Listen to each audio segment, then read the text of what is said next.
Faith talk, faith talk, faith talk, faith talk, faith talk. Can you tell me what it is that you're living for? Can you tell me what it is that you're living for? Faith talk, faith talk, faith talk, faith talk, faith talk, faith talk. Can you tell me what it is that you're living for? Can you tell me what it is that you're living for? Hello, welcome to yet another episode of #Faith Talk.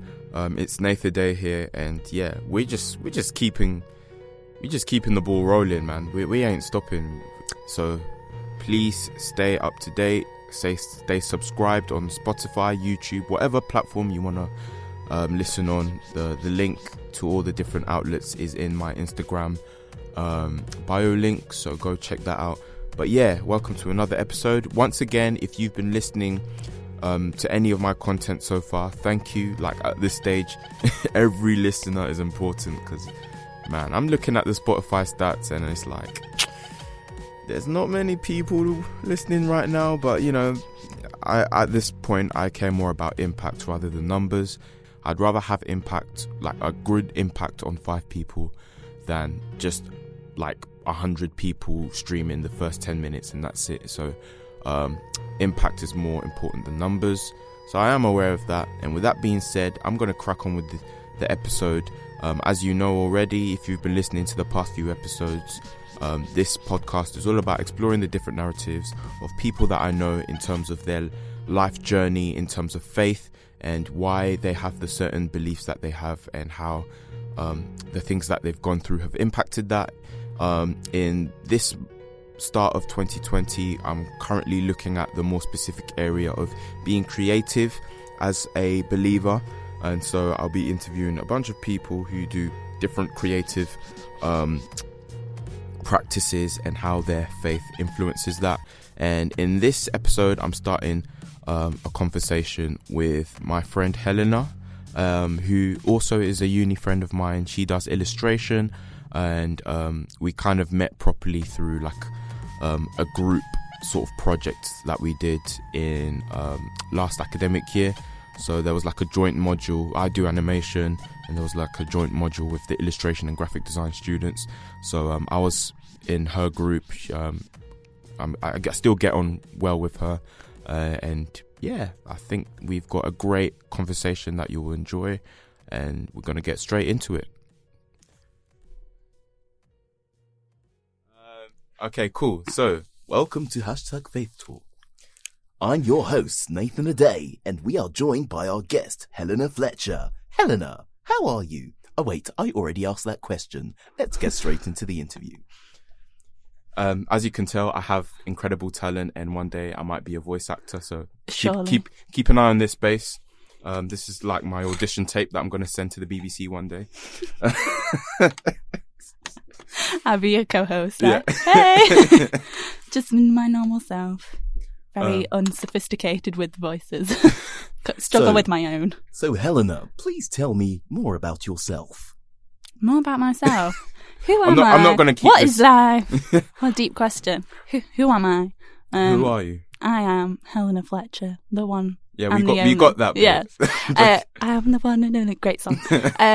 But no, I am a student at Derby Uni. Yep. I study illustration in my final year. Dun dun dun. Correct. It is the be all and end all now. That's not, but no, I'm enjoying my course. Lots of fun. Yep. I'm a very creative, sociable person. Yep. I do have a faith. Do believe in Jesus, obviously. Hallelujah! I am on the faith talk, so yes, I need some faith. Awesome. Oh, okay. I just broke the studio. I broke the studio. It's all right now. Okay. Anything else you want to know? I'm trying to think of the format that. Right. So typically, how I've started each episode is basically asking about the background of the person, where they grew up. So it's a little bit out of order from how I sent you the questions. About my background. Yeah. I'm a human. Yes. I'm quite local to Derby. I'm from Chesterfield, so woo, Ches Vegas. Shout out Chesterfield. Yeah, I know. It's a very fun, inviting town with a very wonky church. And whereabouts in the UK is that? That is Midlands. So just Midlands, everyone is... Derbyshire, Peak District, where Okay. Chatsworth is. Okay. Little good. town next to it. Okay. But yeah. Yeah. So I grew up there, was born there. I have 2 parents, obviously. Mm-hmm. I was brought up in a church home. I was brought up, I'm an only child, so I don't have any siblings. Yeah. Which some people would say is a bit different to everyone else. Yeah. Because I know a lot of people say, oh, I have siblings, and I'm like, oh no. Oh, It's just me. yeah. Just me on my lonesome. But it's actually quite nice. Yeah. Extra Christmas presents and all. Oh, good. But yeah, I came from I had a very good childhood, very good life, provided everything. I was really very grateful for such a good background. Yeah. Wonderful parents, love them to bits. Yeah. Trying to think what else about myself. I've also I became a Christian when I was quite young. So I had this whole. You go to Soul Survivor? Did you? You went, didn't you? Yeah. I first went in 2012, actually. Oh wow! Yeah. Same time. Really? Yeah. Spooky that. Yeah. Which week? A, B, or C? I've always been week B. Oh, A. Yeah. A. Week A. Understandably, because the Midlands. location for week. Yeah. It's Stafford, wasn't it? I think it was Is that- Staffordshire, yeah, and then at that time, I think it was Shepton Mallet. It was in some sort of like farm.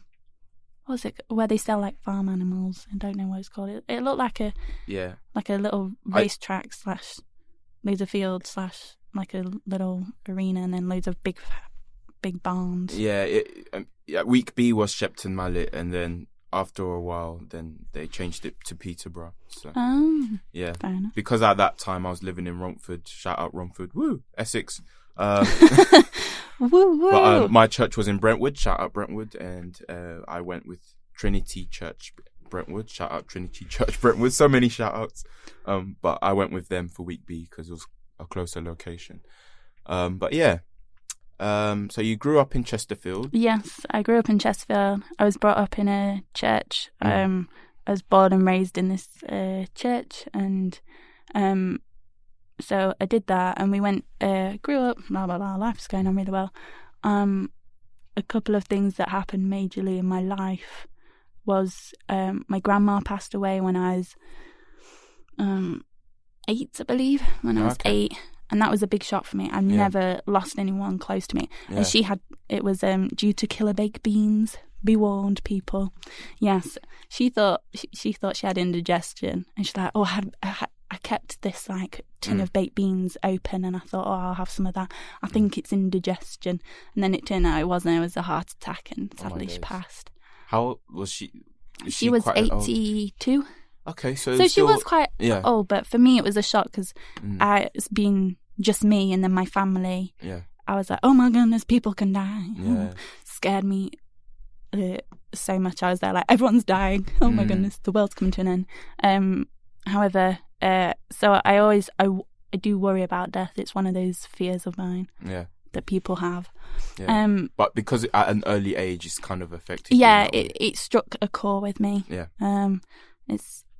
But yeah, so that happened. I went to Soul Survivor sort of as a pre-teen, I'd say. I was like 11, 12. So yeah, crumbs, that was a while ago. Yeah, so I went in Soul Survivor.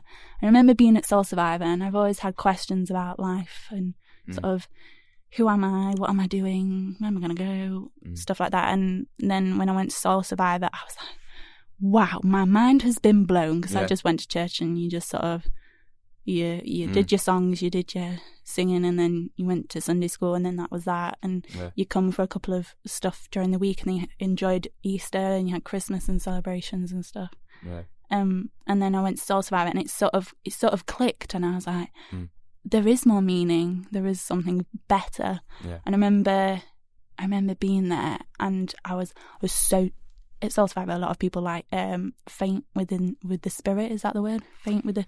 I don't know. There's all sorts of people were just dropping like flies, and I was like, "What is this?" And so, then people explained. Let's just to provide some context for the non-religious people listening, because they're going to be like, "Falling in the spirit? What on earth is that?" I know it sounds really daunting, but for me, it's like people were praying for not for guidance. What's the word? I'm trying to think. People were praying to God, and they get some sort of deep emotion or something that's happened within their life. I don't know their circumstances, and God sort of heals them. And sometimes when the Holy Spirit comes to them, they might sort of fall over with the what was it? I'm trying to think of the word.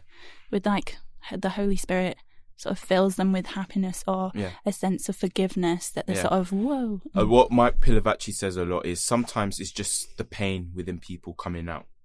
So there's many ways of looking at it. You can look at it from a spiritual standpoint where, yes, we as Christians, we believe there's a spiritual aspect, but there's also an emotional thing as well. Like a lot, in a way, for a lot of people, is a form of therapy as well. Yeah. Like naturally, your body will have its way of releasing pain, so that will be through crying or through shouting. Yeah. So there's not just fainting to show that So there is some sort of mental, psychological thing going on as well. It's but definitely there's that big spiritual aspect to it, where it's literally through faith that we can experience these things. It's like there's only certain things can only happen through faith. I went to Soul Survivor, and I was there, and I was with like my youth leader, and I'm there, and I'm thinking, I want this. I want to feel like forgiveness, and I want to feel a relationship with God. I want to feel like God's there. And I know that I think I was at that age, I don't think I quite got my head around it, but I was thinking, oh my goodness, I need to feel sort of like, I thought there'd be like flashing lights sort of thing. I didn't think there would, but I thought there'd be something where it sort of clicked, and I was like, whoa, I can feel God's presence. And I remember being there with my youth leader and praying and being like, oh my goodness, I can't feel anything, I don't feel any different. And I got really, really, not disheartened, but just sort of like a bit confused. I was like, why am I not? And at a young age, not reasonable to think that. And then I remember going back home and being like, Mum, I've become a Christian. I've prayed. I feel so much more and connected so did to God. you actually give your life to Jesus? I gave my life to Christ, I think then. But however, there's this added story plotline. Okay. So I went back to my mum and I said, I don't feel that much more connected. Am I meant to feel it? And my mum went, okay, I don't know if you remember this. And I was like, okay, what is it? And she's like, when you were 4, you came out of Sunday school and you were really, really upset. And I was like, why? And she's like, well, you came out and you really wanted to be Jesus's friend. And I was like, when I was 4? And she's like, yeah, I don't know what they taught you. I don't know what made you come out with that with the conversation that we're having, but you were just like desperate to be Jesus's friend. And I was like, oh, okay, that's eye-opening for me. and then she said, yeah, and so I was a bit worried because I was like, oh my goodness, my 4-year-old wants to be friends with Jesus. This is young. And then apparently she spoke to some friends from church who were a bit more senior in a way and had a bit more guidance to help her with what to do. And apparently Mum had a book that sort of explained the whole story of how you give your life to Christ, sort of, and she read it with me, and I read through it with her, and we talked about it. And then apparently I walked upstairs into my room, and she was like, what's she doing? And then apparently I was away for a little bit, and then I came back and I said, Mum, me and Jesus, we are friends. And I was like, really, Mum? Coming back from Salzburg? And she's like, yeah, you've been a Christian since you were 4. And I was like, no. She's like, yeah, so you might. Very interesting. She said maybe that's why you don't feel something now, because you've already felt it and you're just so used to it. Wow. And I was like, so I've always had that presence of God in my life. Yeah, it's I feel similar in a way that I've never struggled to believe that Jesus, died on the cross and forgave me all my sins. I never struggled with that, but I can definitely tell you there's periods in my life where my understanding of Jesus has improved, and I think that's okay. I think we don't need to feel guilty about not really having a clear idea of when we gave our lives to Jesus. Yeah, well, I thought a lot of people, when you go to Soul Survivor, it's quite it can be quite a big change for people. And for me, I was there thinking, I felt like I gave my life to Christ then, and I was like, oh, maybe I didn't. And then, it sort of, I was a bit disheartened, but not necessarily massively, but I was just a bit confused about how I felt. Am I feeling anything? You don't want to, sometimes in those situations when you're at those events, you don't want to make something up or assume that, this has happened. And I didn't want to come out saying anything, so I just sort of kept it to myself. And then I just told my mum, and then so I went to Soul Survivor another 2 years, but not after that. But some things in my life within the church that I went to from birth, my church had a split, and it split when I was sort of between GCSEs and A-levels. I can't remember the time, but I remember being quite, oh, that's new. Why? Because for me, church was family. The church was family, and I've known people from there since I was born, and they've known me.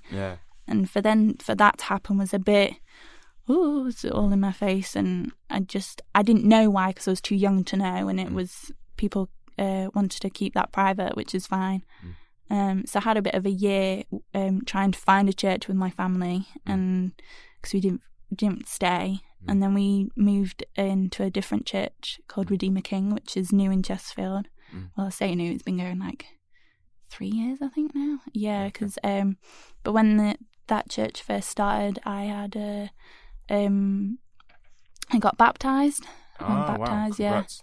Yes, I know. It was that was a very, almost, it felt like a big moment for me in my life, because I've never felt so happy and relieved in a way. I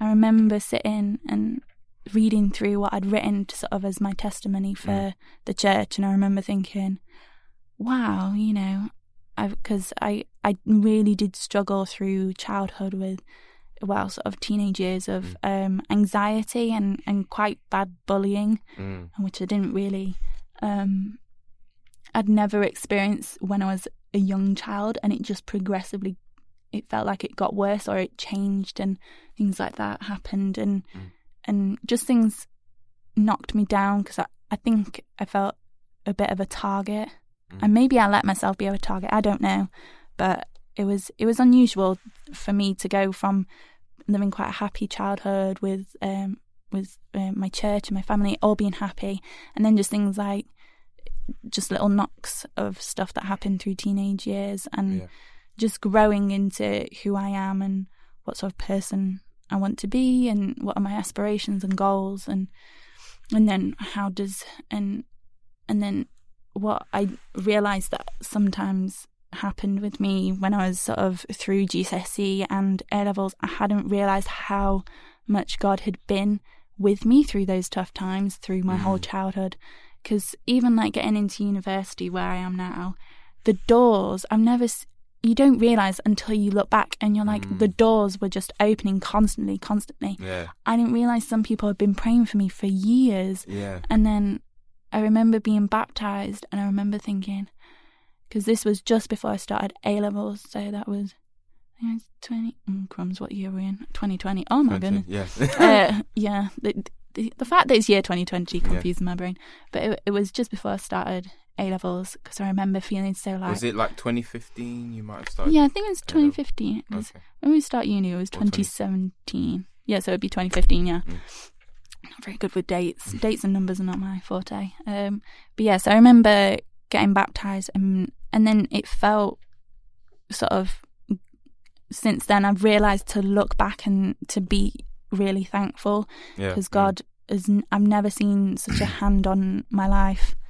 Just things like coming to university, finding friends, coming to university, and I've changed totally. I was such a shy person, and now I'm quite a confident. I wouldn't have done this podcast at all. Wow. I would have just sort of shied away. I probably wouldn't have had many conversations with you or had friends. And I just think God has really has really moulded my life in a way. And I just think, like, I got into university and I failed my first lot of A-levels. Like, I massively failed. But then I got the support with dyslexia help, and I've never seen such support from a university. And then I managed to find a house for when I live at university. I had friends and family that have been,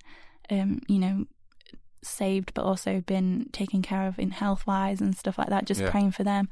And just things like a church that has been fixed in a way that, I can't necessarily get my head around.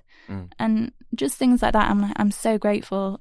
And things I need to look back on life and be much more thankful to God for it, because I'm blown away sometimes. I'm like, wow, oh my goodness, I did not realise that. Yeah. But yeah, I can honestly say that I wouldn't be where I was if it wasn't for God's hand in my life, because I would have just been a shy person who wouldn't have even taken the first step. But because I was like, just trust and have faith in God, I took that first step, and then I'm like, oh, that actually worked out for the best. So that was really interesting for me anyway. Yeah, we just touched on so many things. There's also the idea that, that's what faith is all about. You wouldn't see the promise until you take that step and see what happens. So sometimes, even when you don't feel peace, you have to do what God would want you to do, and then through that's how you might find your peace. That's how you find the promise that you're looking for. So it's just step by step, trusting God. And because I would say, even though you get older, you do get similar hurdles that you face within childhood, but I think they might get more bigger with like responsibility and stuff, hurdles. And I've definitely seen that I'm capable to overcome them, but I can't do it on my own. I have to have God there. So and then your sort of, how did your identity in Christ, how did that start to affect how you saw yourself? So over the years, as you were gaining more confidence through getting closer to Jesus, did that start to affect how you saw yourself in a professional way as well? Within illustration? Yeah, or just in general, like, did that have an impact on how you were dreaming about your future? Oh, dreams. I do have big dreams, but I'm still quite not as confident to go for the dreams. I'm more sort of like I'm quite cautious. I'm a very cautious, little anxious person. I will say little. And being cautious is a good thing to an extent. Yeah, it is a good thing, but I'd say sometimes I feel like God sort of pushes me out into the ocean instead of me just sort of dipping my toe. He like pushes me off like a dock to just go jump in with both feet, sort of thing. But within my goals and aspirations, I've noticed a lot when now I have a couple of older friends and stuff, and they strive to have money, they strive to have become famous, they strive to have a perfect family, they strive for so much, when all I strive for is happiness, and the happiness that I know that I can get is actually from God. I don't need to have a huge house. I do not need to have loads in the bank account. I just know that I can just believe in God, and I know that happiness will come from that. Because I definitely do realise within society, it's all on social media to sort of have this huge identity of who you are, and when actually your identity is within Christ. Yeah, I heard a saying that we worship creations but not the Creator, and that's exactly, so true. Yeah. No, I do definitely agree on that, and I definitely think sometimes we were talking about this earlier actually about Christians. With Jesus dying, you have Jesus' death and then you have his resurrection, and some Christians say that they have they celebrate his death and what everyone's done wrong and things like that, and when actually you need to celebrate that he's back and he's here and he saved us. And I definitely noticed that I'm trying to be better at it, should I say. I'm trying to sort of just love everyone as if God would love them. Because he does, and he does love them, and I think that might be it can be quite tough because sometimes I get quite aggravated when something doesn't go my way or something. Yeah. You know, I'm trying to control a situation, and I just have to go like, just ignore it. Just don't even put any thought to it. Just give it to God, because I can't control everything. And I think that definitely within life at the moment where I am, I can see that a lot of people are striving for certain things that cannot be achieved necessarily. Or even if they're achieved, it won't give you the satisfaction. Yeah, you need. it's not the utopia that they think it is. Yeah.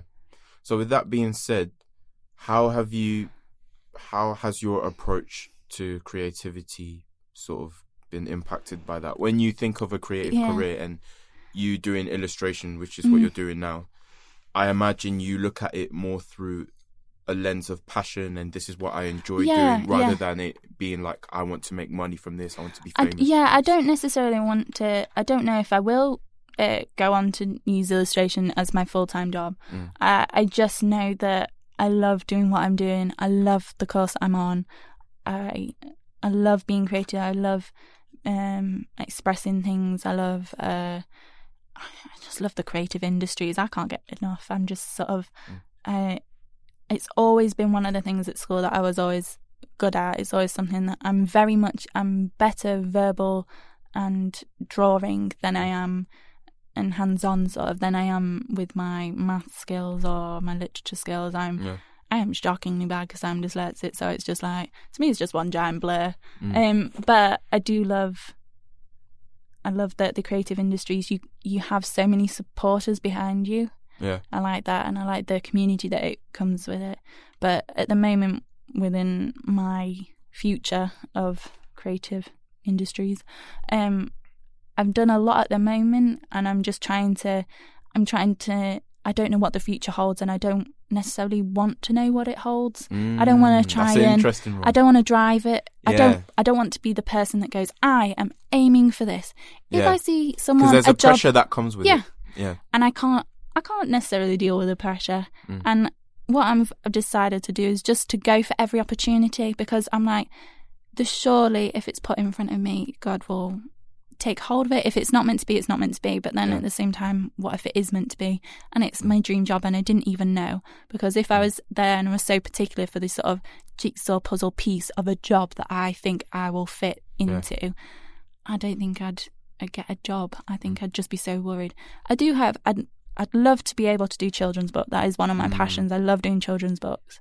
But I don't necessarily know if I'll get there. I think it's just an interest that I have, and that I'll carry on doing it, and hopefully I hope one day I can get something published. But I'm gonna ask while we're still at university, I'm gonna ask, can I come and do some work experience? Can I come and ask for some advice on my portfolio? And I've also realised within our design area, you have to ask. You have to ask, and just even if you get a no, it's a no, isn't it? I've noticed that I've been a lot better to take critical advice, not just advice, but more critical advice. I'm able to be like, okay, move and grow from that, and just sort of take it on board, because I'm like, I can improve. I'm not perfect. The only person who is perfect is Jesus, and I am not. I'm not the saviour of the world. I am me, and I am his child, and therefore I think God loves me for who I am, and not what you do. Yeah, for who I am, not what I do. And I will mess up a lot in my life, and I already have. And I think that within job prospectus, I know that, and I'm just going to enjoy life, because I've worried so much already in the young amount of time. The young amount of time that I've already lived on this world, that I think, why worry when I can just be happy and appreciative of what I've already got? Because there's so many people in the world that do not have what I've had. Exactly. And I'm very, very lucky to be in the situation that I'm able to come to university. I'm able to earn money. I'm able to do whatever. We can have access to facilities like this. Example. You touched on so many things there, and I think the big thing to take away from that is looking at why you're created in the first place, you know. Yeah.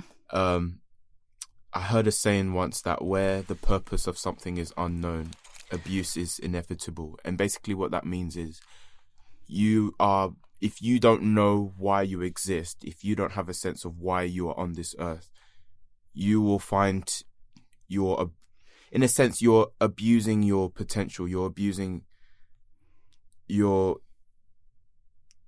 it's like you're just mishandling yourself as a person because, for example, if I pick up this phone, if I don't know the purpose of the phone, I can't use it till its full potential. Oh, yeah. And in the same way, if the way we judge objects is by what they were made for. So we know a phone is successful if it's functioning in the primary function of using it to do texts and calls. Yeah. So the phone can be able to do all sorts of incredible things, like have like a 48 megapixel camera and use it to buy products and stuff. But if it doesn't function for the basic thing that it was created to do, it's not a successful product. Yeah. It always makes me sad that a lot of people in the world think, what's the word I'm trying to think of? Where they think that the world is just going to come to an end and there's going to be nothing. I think that's really pointless of the world to just do that. If the world was just we're here to have create happiness and family. We're meant to have a job and have money, and then at the end of the life you look back and you go, oh yeah, I had a good life, and then you just die, and then we all just become worm food, and that's that. That to me makes it really sad that the world's just going to come to an end eventually and there's going to be nothing.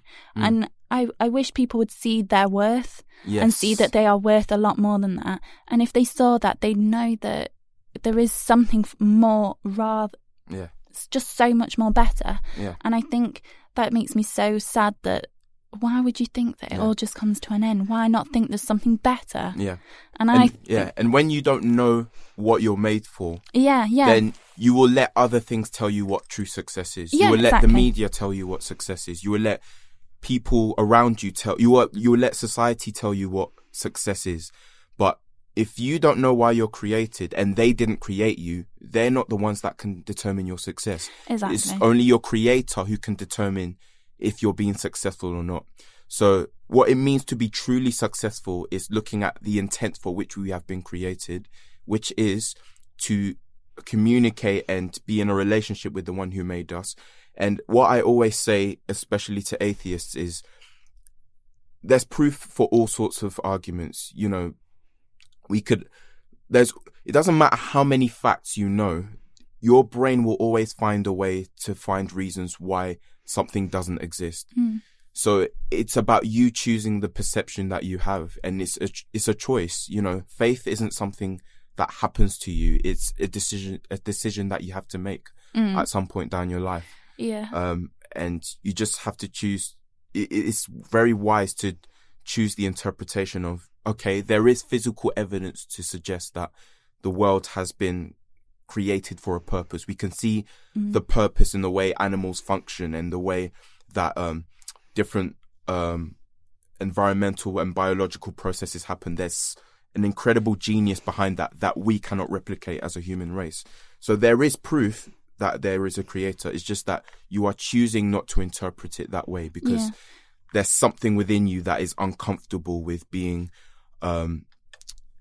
accountable to someone higher than you. So there's definitely an emotive, spiritual thing there. That. And that when atheists use this language like as if it's just an intellectual issue, they're missing the point. It's not just intellect that's the issue. It's your soul. It's your spiritual perception that's causing you to think the way you're thinking. So we could go down that route. Oh crumbs, we'd be here forever if we're talking about that. But let's talk a bit more about your creative.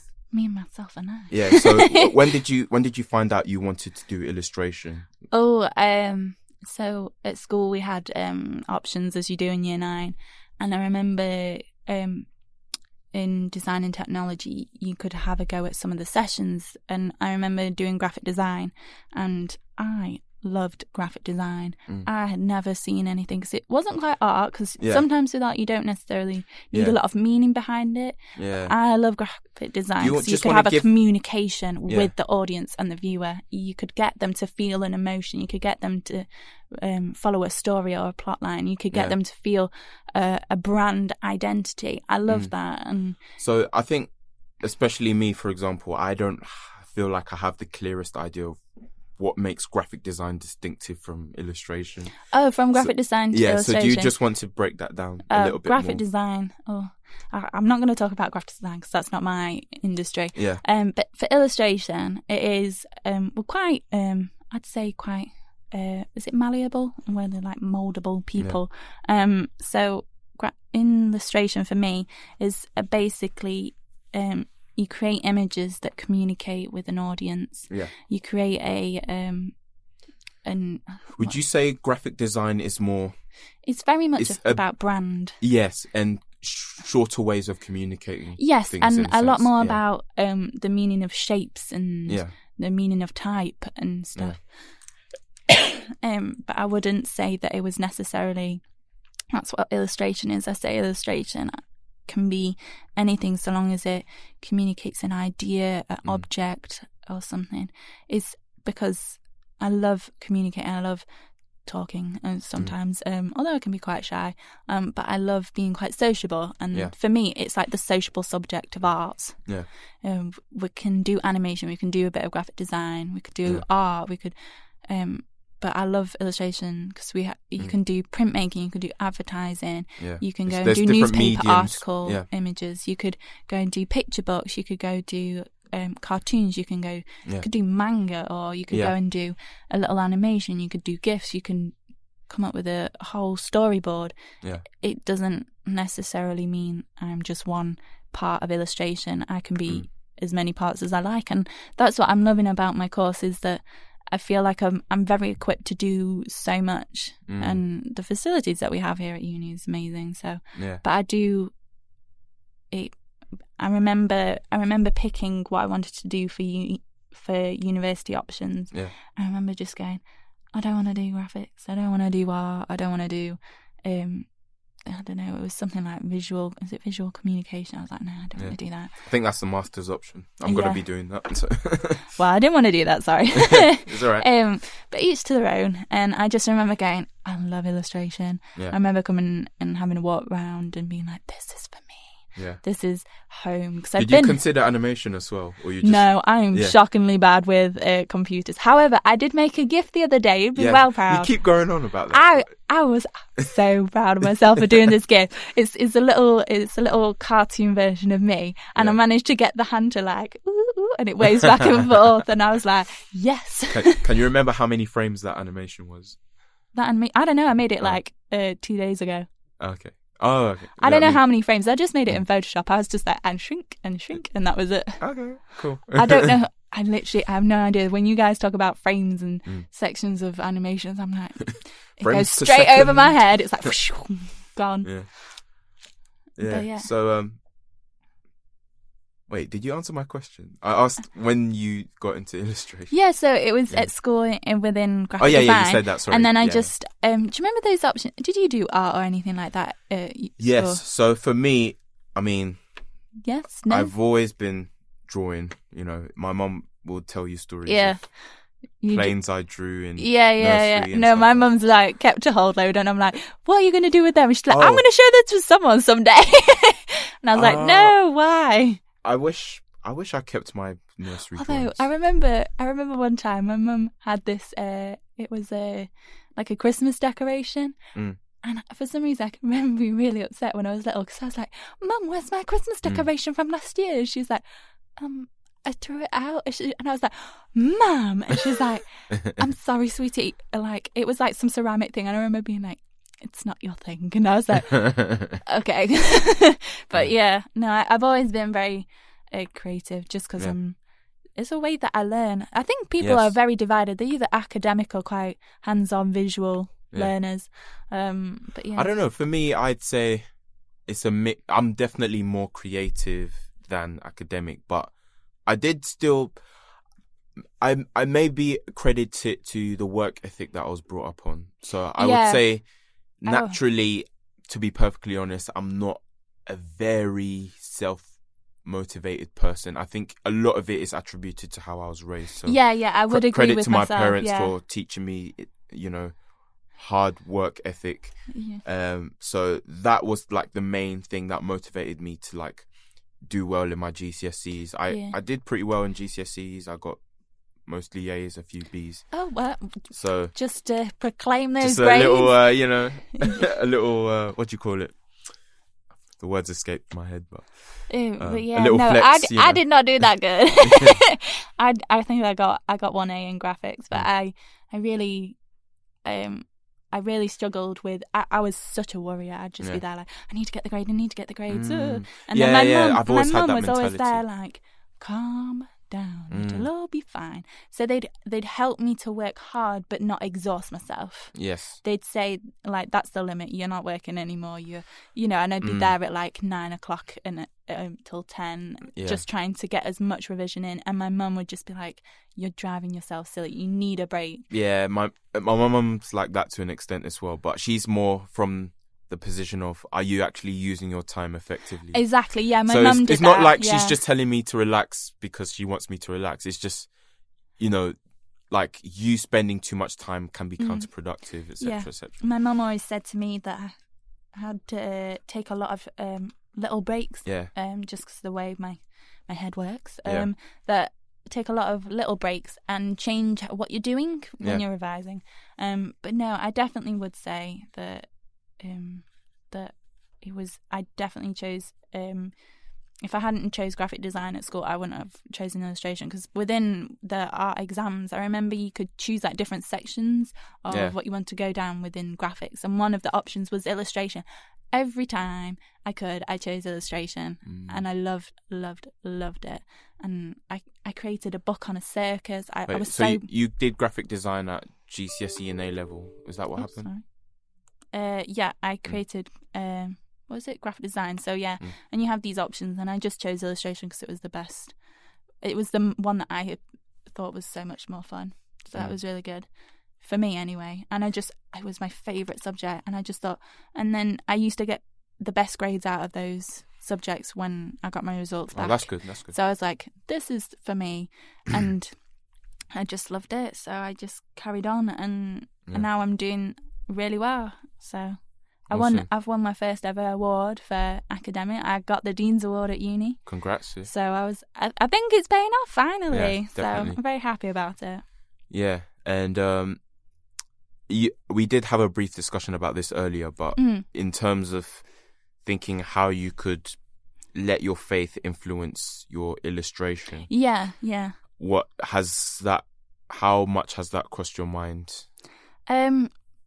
So we were talking about this earlier, weren't yeah. we? Because I was a bit like, oh my goodness, I don't really necessarily draw a lot of Christianity. Not necessarily, assumed no. things But, necessarily. And however, I realised that within my work, I have more of a metaphorical meaning behind my work. Yeah. So I remember drawing this book about just this little character, and it was this girl, and she was feeling really blue. And this friend she's coming home, and she's trying to help her friend to feel better. And she's like, why are they not feeling better? And this girl's there, and she's like, she's just taking pills to make her feel better. She's sleeping a lot. And it was basically just to like represent depression. And I did the book in all blue. And then this friend decides that she wants to go and go and get stuff to help her feel better. So she creates like a little party, but it's not necessarily a loud party. It's just friends sitting and chatting on the sofa. Yeah. But they're just eating and drinking. It's a good distraction sort of thing. And then the colour changed from blue to like blue and yellow to sort of represent a bit more light coming into the life. And then at the end of it is a picture, and it's like a little Polaroid picture.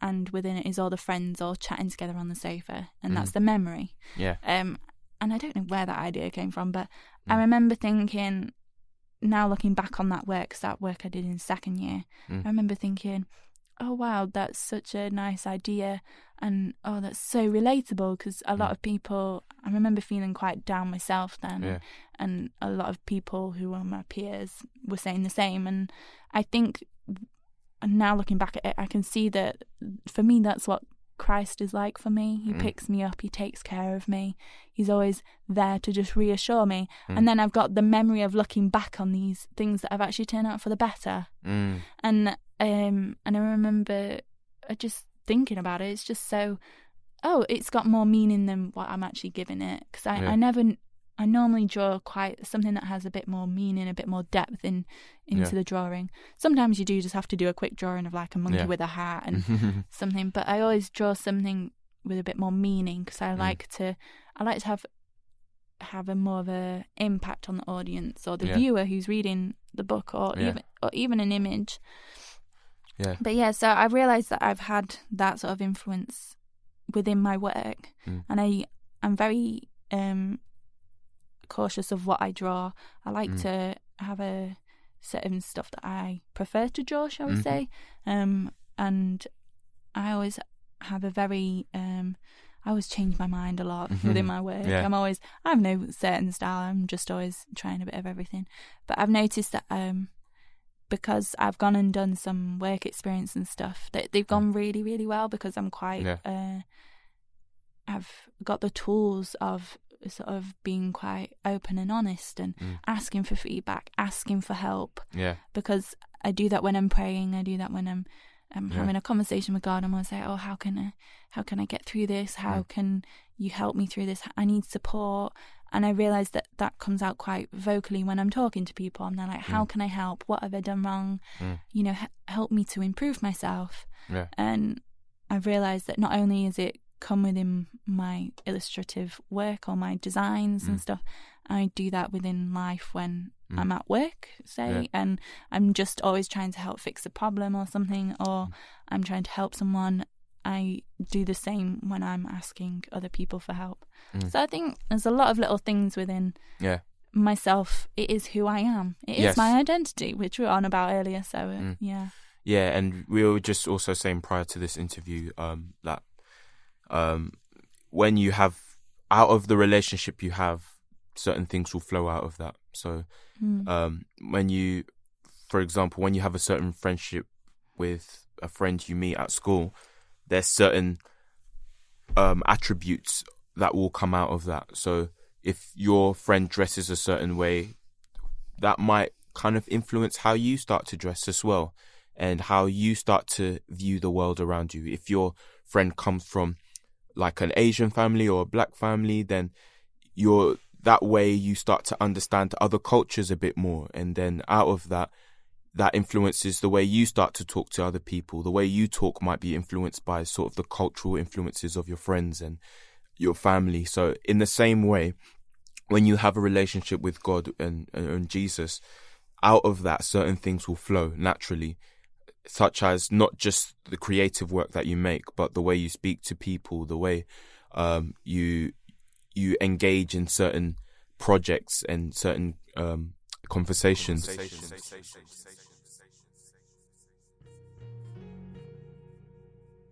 I'm afraid that is the end of this part of this interview.